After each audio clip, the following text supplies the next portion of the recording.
this movie makes me mad.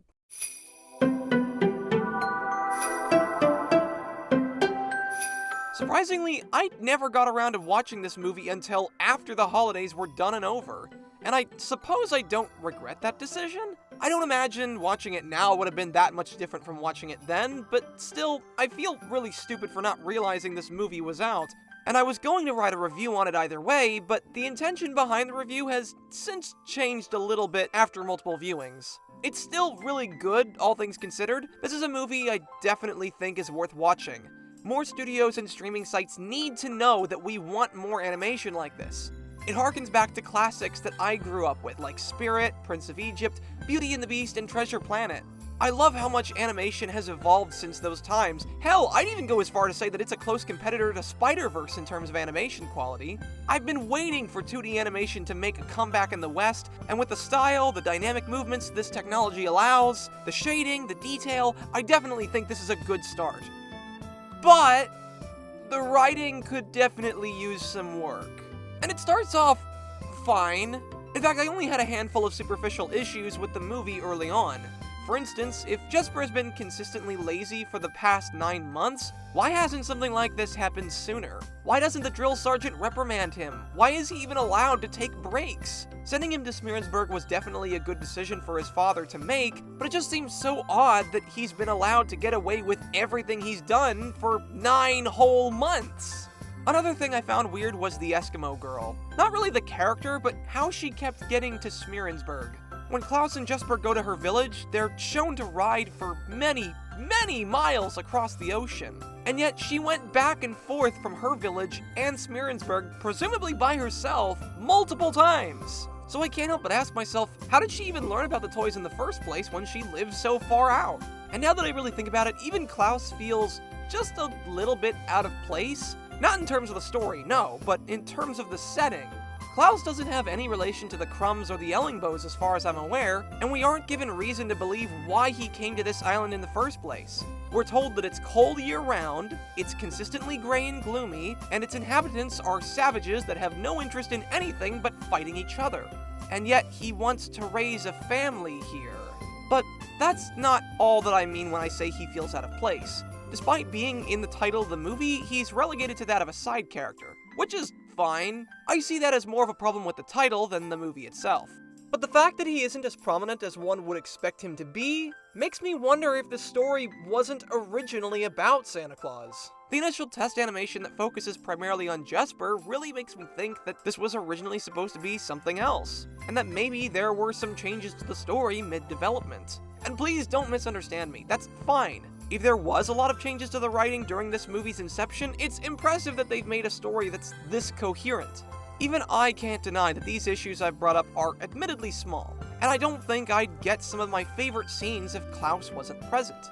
And just so I can reaffirm that I don't hate this movie, not all of it, maybe I should go over some of the things I did like. Jesper's character remains surprisingly consistent all throughout. All the way up until his talk with Alva, he's constantly this mostly selfish postman whose only real goal is to leave the island, and doesn't really care for anyone or anything else outside of that. And the change to his character is noticeable, but natural. Even in the beginning, he's clearly not so selfish that he has absolutely no sympathy for others. And Alva is a great foil to him because of that, although she doesn't start off as a foil. She came to the island similarly to how Jesper did, and has very similar goals in mind, but unlike Jesper, when the potential to change Smearensburg is presented to her, she decides to stay, whereas Jesper needs some convincing to show him the good that he's done, and Alva exists to do just that. As far as my favorite scenes go, I like the one where Klaus and Jesper make the sled for the Eskimo girl. The tone of the scene, the emotional buildup, and even the music isn't that out of place, and when she gets that sled for the first time, it just... It was really hard not to cry. But no, the scene I'm especially partial towards is the montage showing the village becoming less resentful. The change by the end of the scene is so drastic that you can see every moment that leads up to it. I'm really biased towards scenes like these because I was friends with 2 groups of people in high school and both of them hated each other. Actually, I was friends with a lot of people who hated each other now that I think about it, but I always wanted them to get along, so seeing something like this makes it really hard to be impartial. And yet, as much as I liked this scene, it was also the point when the writing started to get a bit bad. It's Christmas Eve, and the Crumbs and Ellingbows have temporarily joined together so they can remove Klaus and Jesper from the picture and return Smearensburg to its bitter, violent former self. Their first plan to get rid of Jesper goes fine, I guess? They deliver a bunch of letters so that Jesper reaches his goal before he planned to, and his father comes to pick him up as a result. After he's out of the picture, the Crumbs and Ellingbows plan to attack the workshop and destroy the presents before they can be delivered. What the hell is this plan? First of all, Jesper clearly doesn't want to leave, so what makes them think that this plan will even be effective? And the only reason why it is effective is because Jesper's friends push him away. Klaus and the others act like complete jackasses, misinterpreting Jesper's intention before he can even explain himself. If you don't want him to leave, why act like a bunch of assholes to him in the first place? But that's not even the dumbest part of the plan. They go to so much effort, writing so many fake letters, just so that Jesper will be out of the picture. But why, though? What exactly about their plan to attack the workshop wouldn't have worked if Jesper was still there?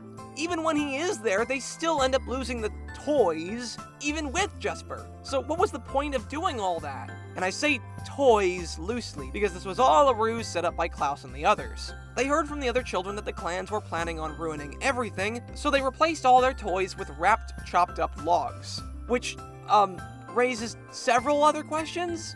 How long have you known about this? They couldn't have known about this for more than a few hours, because Jesper certainly didn't know about it. That means they must have learned about it just after Jesper had left.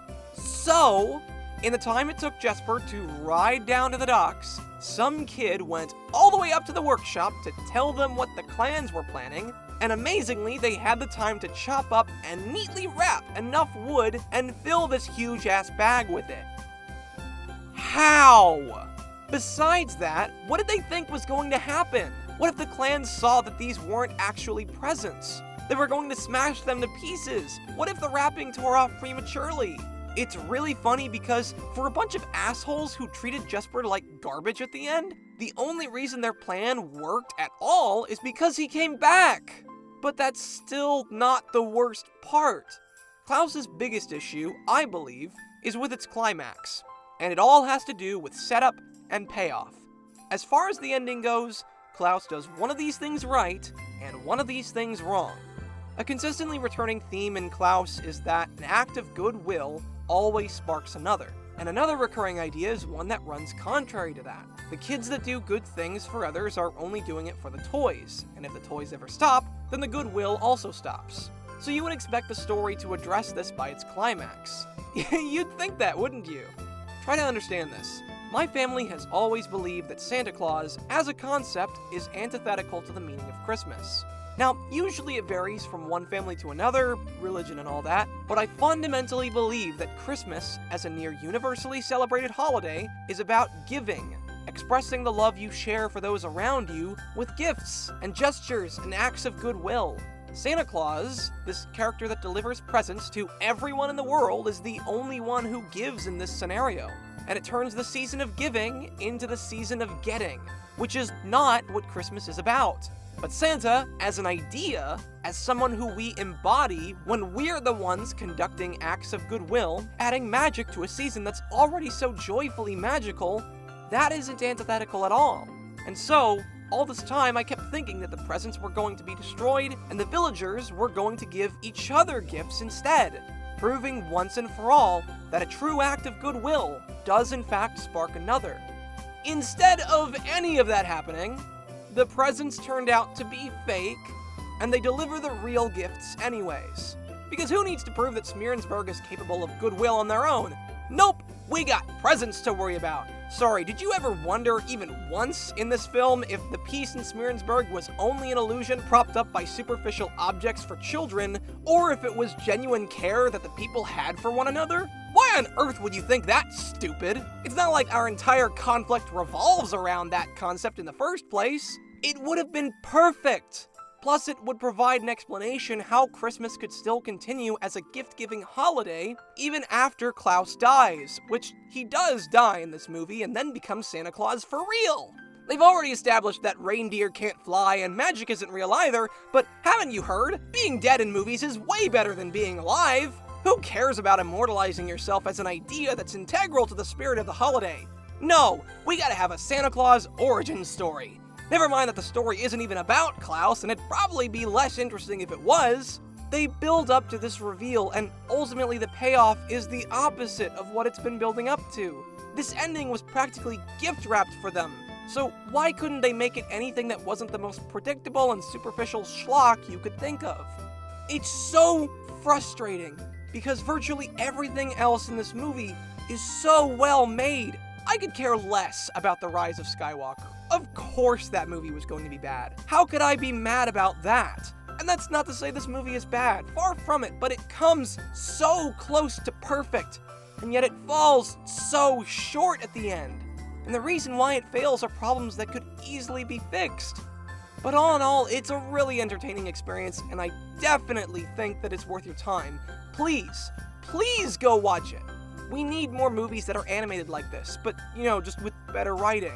There's like a butt-ton of other people that could tell you why it's great, and all of them are right. Show Netflix and other studios where the money's at, because this is it. Anyways, I hope that was satisfying enough. I guess I'll save what I was really planning for my 100 sub celebration for another time. Let me know how you like this video, and if you've seen Klaus, tell me what you thought of the movie in the comments.